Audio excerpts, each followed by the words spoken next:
ನಮಸ್ಕಾರ ಸ್ನೇಹಿತರೆ, welcome back to my channel. ಇವತ್ತಿನ ವಿಡಿಯೋದಲ್ಲಿ ಒನ್ ಪೀಸ್ ಅಂಬ್ರೆಲಾ ಕಟ್ಟಿಂಗ್ ಹೇಗೆ ಮಾಡೋದು ಅಂತ ನೋಡೋಣ. ಈ ಮೇನ್ ಫ್ಯಾಬ್ರಿಕ್ ಬಂದು 2.5 ಮೀಟ್ರ್ ಇದೆ, ಲೈನಿಂಗ್ ಕ್ಲಾತ್ ಕೂಡ 2.5 ಮೀಟ್ರ್ ಇದೆ.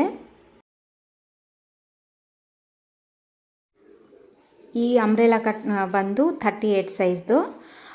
ನಿಮಗೆ ನೆಕ್ ವಿಡ್ತ್ ಬಂದು 3 ಇಟ್ಟಿದ್ದೀನಿ, ಹಾಗೆ ಸ್ಲೀವ್ ಶೋಲ್ಡರ್ ಕೂಡ 3ನೇ ಇದೆ.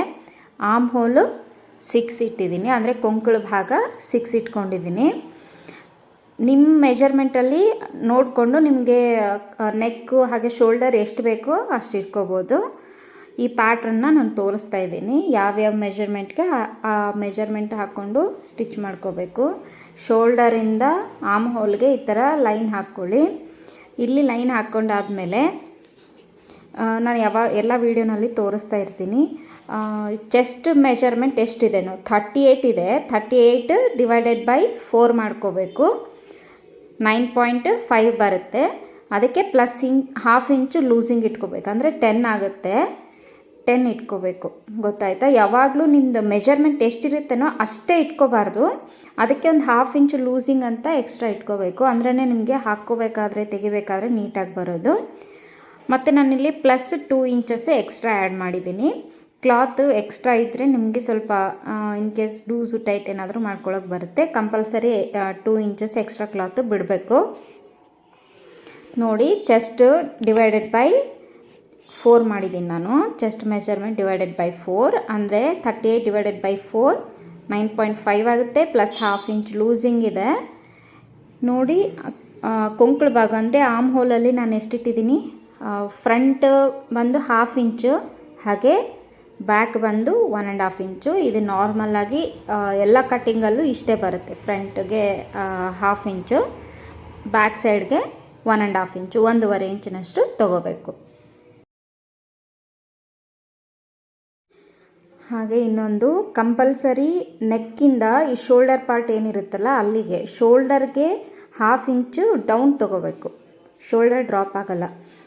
ಶೋಲ್ಡರ್ ಹತ್ರ ಎಲ್ಲಿ ಮ್ಯಾಕ್ಸಿಮಮ್ ತುಂಬ ಜನಕ್ಕೆ ಈ ಥರ ಇಳೀತಿರುತ್ತೆ. ಆ ಪ್ರಾಬ್ಲಮ್ ಬರಬಾರ್ದು ಅಂದರೆ ಶೋಲ್ಡರ್ಗೆ ಹಾಫ್ ಇಂಚ್ ಡೌನಲ್ಲಿ ತಗೊಂಡು ನೆಕ್ಕಿಂದ ಡೌನ್ ಮಾಡ್ಕೋಬೇಕು ಈ ಥರ.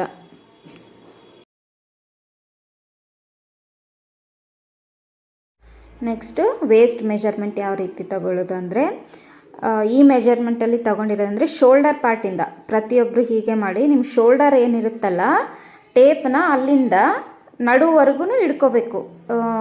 ಚೆಸ್ಟ್ ಮೇಲೇ ಬರಬೇಕು ಟೇಪ್ ಕೂಡ. ಓಕೆ, ಶೋಲ್ಡರಿಂದ ನಡುವವರೆಗೂ ನಿಮ್ಮ ಟೇಪ್ ತೊಗೊಂಡು ಅಳತೆ ಮಾಡ್ಕೊಳ್ಳಿ. ನಿಮ್ಮ ಬ್ಲೌಸ್ ಮೆಜರ್ಮೆಂಟ್ ಎಷ್ಟಿರುತ್ತಲ್ಲ ಉದ್ದ ಅಷ್ಟೇ ನಿಮ್ಮ ಚೆಸ್ಟ್ ವೇಸ್ಟ್ ಮೆಜರ್ಮೆಂಟ್ ಅಂತ ಅಂದ್ಕೋಬೇಕು. ಅಲ್ಲಿಗೆ ಮೆಜರ್ಮೆಂಟ್ ತೊಗೊಂಡು ವೇಸ್ಟ್ ಮೆಜರ್ಮೆಂಟ್ ತೊಗೋಬೇಕು ನಡು ಭಾಗ. ಇಲ್ಲಿ ನಾನು ಏನು ಮಾಡಿದ್ದೀನಿ, 38 ಇಂಚಸ್ದಲ್ವಾ, 15.5 ಇಟ್ಕೊಂಡಿದ್ದೀನಿ. 15.5ಗೆ 36 ಇದೆ ವೇಸ್ಟ್ ಮೆಜರ್ಮೆಂಟು. ಡಿವೈಡೆಡ್ ಬೈ 4 ಮಾಡಿದರೆ 9 ಬರುತ್ತೆ. Plus half inch loose plus 2 inches extra ಇಟ್ಕೊಂಡಿದ್ದೀನಿ. ಅರ್ಥ ಆಯ್ತಲ್ಲ? ಇನ್ನೊಂದು ಸರಿ ಹೇಳ್ತೀನಿ ಕೇಳಿ. ಯಾರದೇ ಮೆಜರ್ಮೆಂಟ್ ಇರ್ಬೋದು, ಶೋಲ್ಡರ್ ಪಾರ್ಟಿಂದ ತಗೋಬೇಕು. ಶೋಲ್ಡರ್ ಪಾರ್ಟಲ್ಲಿ ಟೇಪ್ ಇಟ್ಕೊಳ್ಳಿ. ಆ ಟೇಪ್ ಬಂದು ಚೆಸ್ಟ್ ಮೇಲೇ ಬರಬೇಕು. ಅಲ್ಲಿಂದ ವೇಸ್ಟ್ ಅಂದರೆ ನಿಮ್ಮ ನಡು ಭಾಗ ಎಲ್ಲಿರುತ್ತೋ ಅಲ್ಲಿವರೆಗೂ ನಿಮಗೆ ಉದ್ದ ಎಷ್ಟು ಬೇಕೋ ಅಷ್ಟೇ ಇಟ್ಕೊಂಡು ಅದನ್ನು ನೀವು ವೇಸ್ಟ್ ಮೆಜರ್ಮೆಂಟ್ ಅಂತ ಅನ್ಕೋಬೇಕು. 14 ಆಗಿರ್ಬೋದು, 15, 15.5 ಆ ಥರ. ಆಮೇಲೆ ಇಲ್ಲಿ ನಾನು ಅಂಬ್ರೆಲಾ ಯಾವ ರೀತಿ ತೊಗೊಂಡಿದ್ದೀನಿ ಅಂದರೆ ಮಾರ್ಕ್ ಹಾಕ್ಕೊಂಡಿದ್ದೀನಿ ನೋಡಿ. ಇಲ್ಲಿ ಕೆಳಗಡೆ 4 ಇಂಚಸ್ನ ನಾನು ಲೆಂತ್ ಇಟ್ಕೊಂಡಿದ್ದೀನಿ. ಕೆಳಗಡೆಯಿಂದ 4 ಇಂಚಸ್ ಮೇಲೆ ಇಟ್ಕೋಬೇಕು, ಅಂದರೆ ಶೇಪ್ ಆ ಥರ ತೆಗಿಯೋದಕ್ಕೋಸ್ಕರ. ಇಲ್ಲಾಂದರೆ ನಮಗೆ ಅಂಬ್ರೆಲಾ ಶೇಪ್ ಬರಲ್ಲ. ಈ ಥರ ಕ್ರಾಸಲ್ಲಿ ಹಾಕ್ಕೋಬೇಕು. ಏನಂದರೆ ಮಾರ್ಕಿಂಗ್ ಕ್ರಾಸ್ ಹಾಕ್ಕೊಂಡು ಕಟ್ಟಿಂಗ್ ಮಾಡಬೇಕು. ಓಕೆನಾ? ನೆಕ್ಸ್ಟ್ ಒಂದು ಸ್ಟಿಚ್ಚಿಂಗ್ ಪಾರ್ಟ್ ಯಾವ ರೀತಿ ಮಾಡೋದು ಅಂತ ನೋಡೋಣ. ಸೇಮ್ ಲೈನಿಂಗ್ ಕ್ಲಾತ್ ಕೂಡ ಇದೇ ರೀತಿ ಕಟ್ ಮಾಡ್ಕೋಬೇಕು. ಸ್ವಲ್ಪ ಒಂದು ಹಾಫ್ ಇಂಚ್, ಒಂದು 3/4 ಇಂಚ್ವರೆಗೂ ಸ್ವಲ್ಪ ಕ್ಲಾತ್ ಎಕ್ಸ್ಟ್ರಾ ಬಿಟ್ಕೊಂಡಿರಿ. ಆಮೇಲೆ ಅಟ್ಯಾಚ್ ಮಾಡಿದ ಮೇಲೆ ಬೇಕಿದ್ರೆ ಕಟ್ ಮಾಡ್ಕೊಳ್ಳೋಣ. ಇದಕ್ಕಿಂತನೂ ಒಂದು 2.5-3 ಇಂಚಸ್ ಸ್ವಲ್ಪ ಲೆಂತ್ ಕಡಿಮೆ ಇಟ್ಕೊಂಡ್ರೆ ಸಾಕು.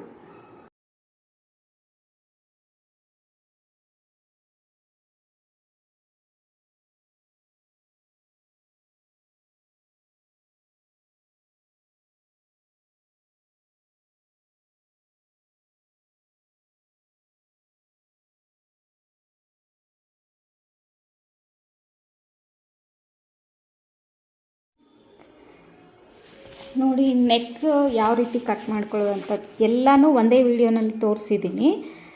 ಇಲ್ಲಿ ಕ್ಯಾನ್ವಸ್ನಲ್ಲಿ ಯಾವ ರೀತಿ ಕಟ್ಟಿಂಗ್ ಮಾಡ್ಕೊಳ್ಳೋದು ಅಂತ. ನೀವು ನೆಕ್ ವಿಡ್ತ್ ಏನು ಇಟ್ಟಿರ್ತೀರಲ್ಲ ಅದೇ ವಿಡ್ತನ್ನು ಕ್ಯಾನ್ವಸಲ್ಲಿ ಹಾಕ್ಕೋಬೇಕಾಗತ್ತೆ. ನಿಮಗೆ ನೆಕ್ ಲೆಂತ್ ಎಷ್ಟು ಬೇಕು ಅಷ್ಟು ಇಟ್ಕೋಬೇಕು.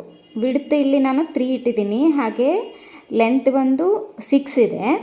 ಫ್ರಂಟ್ ನೆಕ್ ಇದು ಕಟ್ಟಿಂಗ್ ಮಾಡ್ಕೋತಾ ಇರೋದು. ಇದನ್ನು ನಾನು ಸ್ಕ್ವಯರ್ ನೆಕ್ನೇ ಇಟ್ಕೋತಾ ಇರೋದು. ಸೊ ಆ ಶೇಪ್ ಅದೇ ಹಾಕಿರೋದು. ನಿಮಗೆ ಮೇನ್ ನಿಮ್ಮ ನೆಕ್ ಮೆಜರ್ಮೆಂಟ್ ಏನಿರುತ್ತಲ್ಲ ಅದಕ್ಕಿಂತ ಒಂದು 1/2 ಇಂಚ್ ಎಕ್ಸ್ಟ್ರಾ ಈ ಥರ ಮಾರ್ಕ್ ಹಾಕೋಬೇಕು. ಮಾರ್ಕ್ ಹಾಕ್ಕೊಂಡು ಕಟಿಂಗ್ ಮಾಡ್ಕೊಂಡ್ಬಿಡಿ. ಇದನ್ನು ಇನ್ನೊಂದು ಮೇನ್ ಥಿಂಗ್ ಏನಂದರೆ, ಕ್ಯಾನ್ವಸ್ ಏನು ಹಾಕಿರ್ತೀವಲ್ಲ ಕ್ಯಾನ್ವಸಲ್ಲಿ ಒಂದು ಸೈಡು ಗಮ್ ಇರುತ್ತೆ, ಇನ್ನೊಂದು ಸೈಡು ಗಮ್ ಇರಲ್ಲ. ಗಮ್ ಇಲ್ಲದೆ ಇರೋ ಸೈಡನ್ನ ನಾವು ಮಾರ್ಕ್ ಹಾಕೋಬೇಕು. ಅದನ್ನು ಕರೆಕ್ಟಾಗಿ ನೋಡಿದರೆ ಗೊತ್ತಾಗುತ್ತೆ. ಫಸ್ಟ್ ಟೈಮ್ ಯೂಸ್ ಮಾಡ್ತಿರೋರಾದರೆ ನೋಡ್ಕೊಳ್ಳಿ, ಗಮ್ ಇರೋದು ಶೈನಿಂಗ್ ಇರುತ್ತೆ ಆಲ್ರೆಡಿ. ಗಮ್ ಇರೋ ಶೈನಿಂಗ್ ಇರುತ್ತೆ, ಗಮ್ ಇಲ್ಲದೆ ಇರೋದು ಶೈನಿಂಗ್ ಇರಲ್ಲ. ಶೈನಿಂಗ್ ಇರೋದಿಲ್ವಲ್ಲ ಆ ಪಾರ್ಟಲ್ಲಿ ನೀವು ಈ ಥರ ಮಾರ್ಕ್ ಹಾಕ್ಕೋಬೇಕು. ಕಟ್ಟಿಂಗ್ ಕೂಡ ಸ್ವಲ್ಪ ನೀಟಾಗಿ ಮಾಡ್ಕೊಳ್ಳಿ. ಇದನ್ನು ಏನು ಮಾಡಬೇಕು ಅಂದರೆ, ಮೇನ್ ಫ್ಯಾಬ್ರಿಕ್ ಲೈನಿಂಗ್ ಕ್ಲಾತ್ ಏನಿರುತ್ತಲ್ವ, ಲೈನಿಂಗ್ ಕ್ಲಾತ್ಗೆ ಐರನ್ ಮಾಡಿಬಿಡ್ಬೇಕು.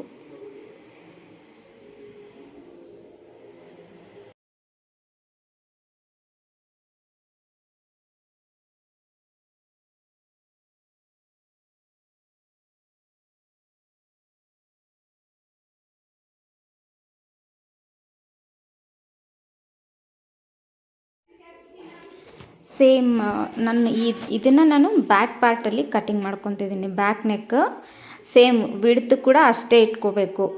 ಫ್ರಂಟ್ ಎಷ್ಟು ಇಟ್ಟಿರ್ತೀವೋ ಬ್ಯಾಕ್ ಕೂಡ ಅಷ್ಟೇ ಇಟ್ಕೋಬೇಕು. ಇದನ್ನು ನಾನು ರೌಂಡ್ ಶೇಪ್ ತೆಗಿತಾ ಇದ್ದೀನಿ. ಶೇಪ್ ಹಾಕೋದು ಸ್ವಲ್ಪ ನೀಟಾಗಿ ನೋಡ್ಕೊಳ್ಳಿ. ನಾನು ಅದಕ್ಕೋಸ್ಕರ ವಿಡಿಯೋ ಎಕ್ಸ್ಟ್ರಾ ಮಾಡಿರೋದು. ರೌಂಡ್ ಶೇಪು ಇದೇ ರೀತಿಯೇ ಬರಬೇಕು. ಆ ಥರ ಬಂದ್ರೇ ನಿಮಗೆ ಶೇಪ್ ಅನ್ನೋದು ತುಂಬ ಚೆನ್ನಾಗಿ ಕಾಣಿಸುತ್ತೆ. ನೋಡಿ, ಇದಕ್ಕೂ ನಾನು ಒಂದು 1/2 ಇಂಚಿನಷ್ಟು ಎಕ್ಸ್ಟ್ರಾ ಹಾಕಿದ್ದೀನಿ ಮಾರ್ಜಿನ್ನು. ಯಾಕೆಂದರೆ ನಮ್ಗೆ ಅದೇ ಮೇನ್ ಬೇಕಾಗಿರೋದು. ಕಟ್ ಮಾಡಿಕೊಂಡು ಲೈನಿಂಗ್ ಕ್ಲಾತ್ಗೆ ಎಕ್ಸ್ಟ್ರಾ ಲೈನಿಂಗ್ ಕ್ಲಾತ್ ತೊಗೋಬೇಕು. ನಾವು ಮೇನ್ ಫ್ಯಾಬ್ರಿಕಿಗೆ ಏನು ಕಟಿಂಗ್ ಮಾಡ್ತೀವಲ್ಲ ಅದಕ್ಕಲ್ಲ, ಎಕ್ಸ್ಟ್ರಾ ಲೈನಿಂಗ್ ಕ್ಲಾತ್ ಸ್ವಲ್ಪ ತೊಗೊಂಡು ಅದಕ್ಕೆ ಐರನ್ ಮಾಡ್ಕೋಬೇಕು. ನೋಡಿ, ಇಲ್ಲಿ ನಾನು ಐರನ್ ಮಾಡಿ ಸ್ಟಿಚ್ ಮಾಡ್ಕೊತಾ ಇದ್ದೀನಿ. ನೀವು ಕೂಡ ಐರನ್ ಮಾಡ್ಕೊಳ್ಳಿ, ಫಿನಿಶಿಂಗ್ ಅನ್ನೋದು ಚೆನ್ನಾಗಿ ಬರುತ್ತೆ. ಆದರೆ ಸ್ಟಿಚ್ ಮಾಡ್ತಿದ್ದೀವಲ್ಲ ಈ ಥರ ಕ್ಲಾತ್ ಸ್ವಲ್ಪ ಒಂದು 1/2 ಇಂಚ್ ಬಿಟ್ಕೊಂಡು ನೀಟಾಗಿ ಫೋಲ್ಡ್ ಮಾಡ್ಕೊಂಡು ಸ್ಟಿಚ್ ಮಾಡ್ಕೊಳ್ಳಿ. ಇನ್ನೊಂದು ಏನಂದರೆ, ಇದು ನಿಮಗೆ ವಿಡ್ತ್ ಬಂದು 6 ಇರಬೇಕು. ಟೋಟಲ್ ನಾವು 3 ಆಗಿ ಫೋಲ್ಡಿಂಗ್ ಮಾಡಿ ಸ್ಟಿಚ್ ಮಾಡಿರ್ತೀವ, ಕಟಿಂಗ್ ಮಾಡ್ಕೊಂಡಿರ್ತೀವಲ್ಲ, ಎಷ್ಟಿರುತ್ತೆ ವಿಡ್ತ್ ಎಷ್ಟು ಇಟ್ಕೊಂಡಿದ್ದೆ ನಾನು 3 ಇಟ್ಟಿದ್ದೆ. ಅಂದರೆ ನಮಗೆ ಟೋಟಲ್ ಎಷ್ಟು ಬರಬೇಕು, ಇದಕ್ಕೆ 6 ಬಂದಿರಬೇಕು. ಅದಕ್ಕಿಂತ ಜಾಸ್ತಿ ಇತ್ತು ಅಂದರೆ ಸ್ವಲ್ಪ ಈ ಲೈನಿಂಗ್ ಕ್ಲಾತನ್ನು ಸ್ವಲ್ಪ ಈ ಥರ ಫೋಲ್ಡ್ ಮಾಡ್ಕೊಂಡು ಸ್ಟಿಚ್ ಮಾಡಿಕೊಂಡ್ರೆ ಸರಿ ಹೋಗುತ್ತೆ, ಏನು ತೊಂದರೆ ಇಲ್ಲ. ಆಮೇಲೆ ಮೇನ್ ಫ್ಯಾಬ್ರಿಕ್ಗೆ ಹಾಗೆ ಲೈನಿಂಗ್ ಕ್ಲಾತ್ ಅದನ್ನೆರಡು ಅಟ್ಯಾಚ್ ಮಾಡಿದ ಮೇಲೇ ಕ್ಯಾನ್ವಸ್ ಏನು ಹಾಕಿರ್ತೀವಲ್ಲ ನೆಕ್ ಅದನ್ನು ಅಟ್ಯಾಚ್ ಮಾಡ್ಕೋಬೇಕು. ಮಿಡಲಲ್ಲಿ ಒಂದು ಕಚ್ ಹಾಕೋಬೇಕು ಡ್ರೆಸ್ಗೂ. ಮೇನ್ ಫ್ಯಾಬ್ರಿಕ್ ಏನಿರುತ್ತಲ್ಲ ಡ್ರೆಸ್ಸಿಗಾಯಿತು, ಇದಕ್ಕೆ ಏನಂದರೆ ನೆಕ್ ಏನು ಮಾಡ್ಕೊಂಡಿರ್ತೀವಲ್ಲ ಅದಕ್ಕೆ ಎರಡಕ್ಕೂ ಮಿಡಲಲ್ಲಿ ಕಚ್ ಹಾಕ್ಕೊಂಡು ಒಂದು ಪಿನ್ ಹಾಕ್ಕೊಂಡು ಸ್ಟಿಚ್ ಮಾಡ್ಕೋಬೇಕು. ಅದು ಕೂಡ ಯಾವ ರೀತಿ ಅಂತ ತೋರಿಸ್ತೀನಿ ನೋಡಿ.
ಕ್ಯಾನ್ವಸ್ ಏನು ಸ್ಟಿಚ್ ಮಾಡ್ತಿರಲ್ಲ ನೆಕ್ಗೆ, ಕ್ಯಾನ್ವಸ್ ಮೇಲೆ ಸ್ಟಿಚ್ ಹಾಕಬಾರ್ದು, ಕ್ಯಾನ್ವಸ್ ಪಕ್ಕಕ್ಕೆ ಹಾಕಬೇಕು, ತುಂಬ ಹತ್ರಕ್ಕೆ ಹಾಕಬೇಕು. ಆದರೆ ಕ್ಯಾನ್ವಸ್ ಮೇಲೆ ಮಾತ್ರ ಯಾವುದೇ ಕಾರಣಕ್ಕೂ ಸ್ಟಿಚ್ ಬರಬಾರ್ದು. ಓಕೆನಾ?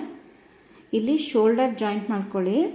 ನಾನು ನಿಮಗೆ ಒಂದು ಫಿಗರ್ ಹಾಕಿ ತೋರಿಸ್ತೀನಿ ಯಾವ ರೀತಿ ಸ್ಟಿಚ್ ಮಾಡಬೇಕು ನೆಕ್ಸ್ಟ್ ಅಂತ. ಅದೇ ರೀತಿಯೇ ನೀವು ಫಾಲೋ ಮಾಡಿ. ಪಿಕ್ಚರ್ ನೋಡಿ, ಇದನ್ನು ನೋಡಿದರೆ ನಿಮಗೆ ಒಂದು ಕ್ಲಾರಿಟಿ ಬರುತ್ತೆ. ಇಲ್ಲಿ ನಾನು ಚೆಸ್ಟ್ ಮೆಷರ್ಮೆಂಟ್ ಬಗ್ಗೆ ಹೇಳಿದ್ದೆ, ಹಾಗೆ ವೇಸ್ಟ್ ಮೆಷರ್ಮೆಂಟ್ ಬಗ್ಗೆ ಹೇಳಿದ್ದೆ. ಓಕೆ, ಈಗ ಹಿಪ್ ಮೆಷರ್ಮೆಂಟ್, ನಿಮ್ದು ಹಿಪ್ ಮೆಷರ್ಮೆಂಟ್ ಏನಿರುತ್ತಲ್ವ ಸೇಮ್ ಅದಕ್ಕೂ ಕೂಡ ಡಿವೈಡೆಡ್ ಬೈ 4 ಮಾಡಿಕೊಂಡು ಪ್ಲಸ್ ½ ಇಂಚ್ ಲೂಸಿಂಗ್ ಇಟ್ಕೊಂಡು ಎಕ್ಸ್ಟ್ರಾ 2 ಇಂಚಸ್ ಹಾಕ್ಕೊಂಡಿರ್ಬೇಕಾಗುತ್ತೆ. ಏನು ಅಂದರೆ ಸ್ಟಿಚ್ ಮಾಡಬೇಕಾದ್ರೆ ಇಲ್ಲಿ ಓಪನ್ ಅಂದರೆ ನಿಮ್ಗೆ ಇಲ್ಲಿ 19 ಅಥವಾ 20, 21. ಓಕೆ, ನಿಮ್ಮ ನಾರ್ಮಲ್ ಕುರ್ತಾ ಅಥವಾ ಕುರ್ತಿ ಡ್ರೆಸ್ ಏನು ಸ್ಟಿಚ್ ಮಾಡಿಸ್ಕೊಂಡಿರ್ತೀರಲ್ಲ ಅದಕ್ಕೆ ಓಪನ್ ಎಷ್ಟು ಇಟ್ಕೊಂಡಿರ್ತೀರಿ? 19 ಆರ್ 20 ಇರ್ಬೋದು, ಇಲ್ಲ 21 ಇರ್ಬೋದು. ಅಷ್ಟು ಆ ಲೆಂತಿಗೆ ಸ್ಟಿಚಸ್ ಯಾವ ರೀತಿ ಬರಬೇಕು ಅಂದರೆ ನಿಮಗೆ ಇಲ್ಲಿ ಫಸ್ಟ್ ಸ್ಟಿಚ್ ಇದು ಇಲ್ಲಿ ನಾವು 20 ಅಂತ ಅಂದ್ಕೊಳ್ಳೋಣ. ಈ ಮಾರ್ಜಿನ್ಗೆ ಸ್ಟಿಚ್ ಯಾವ ರೀತಿ ಮಾಡಬೇಕು ಅಂತ ತೋರಿಸಿದ್ದೀನಿ. ಯಾಕೆ ಅಂದರೆ ಅಂಬ್ರೆಲಾ, ಈ 1 ಪೀಸ್ ಅಂಬ್ರೆಲಾನಲ್ಲಿ ಇದೇ ಮೇನ್ ಪಾರ್ಟ್. ನಿಮಗೆ ಇಲ್ಲಿ ಸ್ಟಿಚಿಂಗ್ ಚೆನ್ನಾಗಿ ಬಂತು ಅಂದರೆ ನಿಮಗೆ ಫಿನಿಶಿಂಗ್ ಅನ್ನೋದು ನೀಟಾಗಿ ಬರುತ್ತೆ, ಲುಕ್ಕು ಚೆನ್ನಾಗಿರುತ್ತೆ. ಇಲ್ಲಾಂದರೆ ಡ್ರೆಸ್ಸೇ ಕೆಟ್ಟೋಗುತ್ತೆ. ಓಕೆನಾ? ಅದಕ್ಕೆ ಇದನ್ನು ಕರೆಕ್ಟಾಗಿ ನೋಡ್ಕೊಳ್ಳಿ. ಫಸ್ಟ್ ಸ್ಟಿಚ್ ಏನು ಮಾಡ್ತೀವಿ, ಇದೇನು ನಮಗೆ ಮೇನ್ ಇರುತ್ತಲ್ವ ನಮ್ಮ ಫಿಟ್ಟಿಂಗ್, ಇದ್ರ ಮೇಲೆ ಸ್ಟಿಚ್. ಓಕೆ, ಇದು ಈ ಪಾಯಿಂಟ್ ಅಂತ ಅಂದ್ಕೊಳ್ಳಿ. ಈ ಪಾಯಿಂಟ್ ಹಿಪ್ ಮೆಜರ್ಮೆಂಟ್ ಇದು ನಾನು 20 ಅಂತ ನಾನು ಇಟ್ಕೊಂಡಿರೋದು ಮೆಜರ್ಮೆಂಟು. ನಿಮಗೆ ಲೆಂತ್ ಎಷ್ಟು ಬೇಕು, 19 ಅಥವಾ 20 ಅಥವಾ 21 ಎಷ್ಟಾದರೂ ಇಟ್ಕೋಬೋದು. 20 ಇಟ್ಕೊಂಡ್ರೆ ಒಳ್ಳೆಯದು ಅಂತ ನಮ್ಮದು ಒಪಿನಿಯನ್ನು. ಫಸ್ಟ್ ಏನು ಮಾಡ್ತೀರಾ, ಸ್ಟಿಚ್ಚು ಇಲ್ಲಿಂದ ಬಂದು ಇಲ್ಲಿಗೆ ಹಾಕ್ಕೊಳ್ಳಿ. ಸರಿನಾ? ಇಲ್ಲಿಗೆ ಸ್ಟಿಚ್ ಬರುತ್ತೆ. ಸೆಕೆಂಡ್ ಸ್ಟಿಚ್ ಎಲ್ಲಿಗೆ ಬರಬೇಕು? ಸೆಕೆಂಡ್ ಸ್ಟಿಚ್ ಬಂದು ಈಗ ನಾನು ಮಾರ್ಕ್ ಹಾಕ್ತೀನಿ, ಇನ್ನು ಕರೆಕ್ಟಾಗಿ ನೋಡ್ಕೊಳ್ಳಿ ಯಾವ ರೀತಿ ಅಂತ. ಸೆಕೆಂಡ್ ಸ್ಟಿಚ್ ಈ ರೀತಿ ಬರುತ್ತೆ. ಇಲ್ಲಿಂದ ನೋಡಿ, ಇಲ್ಲಿಂದ ಇದೇ ಸ್ಟಿಚ್ಚಲ್ಲಿ ಜಾಯಿನ್ ಮಾಡಬೇಕು. ಇದೇ ಸ್ಟಿಚ್ ಫಸ್ಟ್ ಏನು ಹಾಕಿರ್ತೀವಲ್ಲ ಅದೇ ಸ್ಟಿಚ್ಚಲ್ಲಿ ಬರಬೇಕು. ಹಾಗೆ ಥರ್ಡ್ ಸ್ಟಿಚ್ ಎಲ್ಲಿಗೆ ಬರಬೇಕು? ಇದು ಥರ್ಡ್ ಸ್ಟಿಚ್. ಓಕೆ, ಇದು ಥರ್ಡ್ ಸ್ಟಿಚ್ಚು. ಮತ್ತೆ ಎಲ್ಲಿಗೆ ಬರಬೇಕು ಈ ಥರ್ಡ್ ಸ್ಟಿಚ್ಚು? ಥರ್ಡ್ ಸ್ಟಿಚ್ಚು ಇಲ್ಲಿಗೆ ಬರಬೇಕು. ಫಸ್ಟ್ ಏನು ಸ್ಟಿಚ್ ಹಾಕಿರ್ತೀವಲ್ಲ ಅಲ್ಲೇ ಬರಬೇಕು. ಇಲ್ಲಿ ಸ್ವಲ್ಪ ನಾವು ರಫ್ ಮಾಡ್ಕೋಬೇಕು. ಸರಿನಾ? ರಫ್ ಮಾಡ್ಕೊಂಡ್ಮೇಲೆ ಸಪ್ರೇಟ್ ಕ್ಲಾತ್ ಆಗುತ್ತೆ. ಇಲ್ಲಿ ಅಂದರೆ ಲೈನಿಂಗ್ ಕ್ಲಾತ್ ಹಾಗೆ ಮೇನ್ ಫ್ಯಾಬ್ರಿಕ್ಕು ಎರಡನ್ನೂ ಸೇರಿಸಿ ಇಲ್ಲಿಂದ ಇಲ್ಲಿವರೆಗೂ ಸ್ಟಿಚ್ ಮಾಡ್ಕೋಬೇಕು. ಅದಾದಮೇಲೆ ಲೈನಿಂಗ್ ಕ್ಲಾತ್ ಮೇನ್ ಫ್ಯಾಬ್ರಿಕ್ಕನ್ನು ಫಸ್ಟ್ ಸ್ಟಿಚ್ ಮಾಡಿಕೊಂಡು ಆಮೇಲೆ ಲೈನಿಂಗ್ ಕ್ಲಾತ್ನ ಸ್ಟಿಚ್ ಮಾಡ್ಕೋಬೇಕು. ಅದನ್ನು ನಾನು ವಿಡಿಯೋನಲ್ಲಿ ತೋರಿಸಿದ್ದೀನಿ. ಸೊ ಎಲ್ಲ ಅಂಬ್ರೆಲಾ ಫ್ರಾಕ್ ಆಗಿರ್ಬೋದು ಅಥವಾ ಕುರ್ತಾ ಅಂಬ್ರೆಲಾ ಫ್ರಾಕ್ ಅಥವಾ ಅಂಬ್ರೆಲಾ ಲೆಹೆಂಗಾಸ್ ಎಲ್ಲ ಬರುತ್ತಲ್ಲ ಅದರಲ್ಲೆಲ್ಲನೂ ಅದೇ ರೀತಿನೇ ಬರೋದು. ಕರೆಕ್ಟಾಗಿ ನೋಡ್ಕೊಳ್ಳಿ. ಇದು first stitch, second stitch, third stitch. ಇದು ಎಲ್ಲಿವರೆಗೂ ಹಾಕಿದ್ದೀನಿ ಸ್ಟಿಚ್ಚು ಅಂದರೆ ಹಿಪ್ ಮೆಜರ್ಮೆಂಟ್ ಏನಿರುತ್ತಲ್ಲ ನಿಮಗೆ ಓಪನ್ ಸ್ಲಿಟ್ ನಾರ್ಮಲ್ ಕುರ್ತಾಸಲ್ಲಿ ನೀವು ಸ್ಟಿಚ್ ಮಾಡಿಸ್ಕೊಂಡಿರ್ತೀರಲ್ಲ ಆ ಓಪನ್ಗೆ ನಾನು ಹೇಳ್ತಿರೋದು. ಓಕೆನಾ? 20 ಇಟ್ಕೊಳ್ಳಿ, 20, 21 ಸಾಕಾಗತ್ತೆ. ಅಲ್ಲಿಂದ ನಿಮಗೆ ಸಪ್ರೇಟಾಗಿ ಮೇನ್ ಫ್ಯಾಬ್ರಿಕ್ ಸಪ್ರೇಟಾಗಿ ಸ್ಟಿಚ್ ಮಾಡ್ಕೋಬೇಕು, ಲೈನಿಂಗ್ ಕ್ಲಾತ್ ಸಪ್ರೇಟಾಗಿ ಸ್ಟಿಚ್ ಮಾಡಬೇಕು. ಇಲ್ಲಿವರೆಗೂ ಮಾತ್ರ ನಿಮಗೆ ಮೇನ್ ಫ್ಯಾಬ್ರಿಕ್ಕು ಹಾಗೆ ಲೈನಿಂಗ್ ಕ್ಲಾತು ಎರಡನ್ನೂ ಸೇರಿಸಿನೇ ಸ್ಟಿಚ್ ಮಾಡ್ಕೋಬೇಕು. ಅರ್ಥ ಆಯ್ತಾ? ಆಮೇಲೆ ಇದು ಮೇನ್ ಫ್ಯಾಬ್ರಿಕ್, ಆಮೇಲೆ ಇದು ಲೈನಿಂಗ್ ಕ್ಲಾತ್. ಓಕೆನಾ?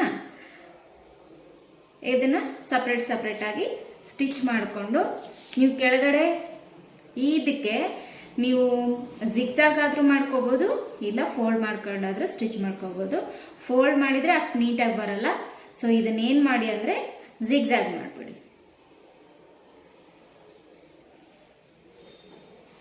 ಓಕೆ,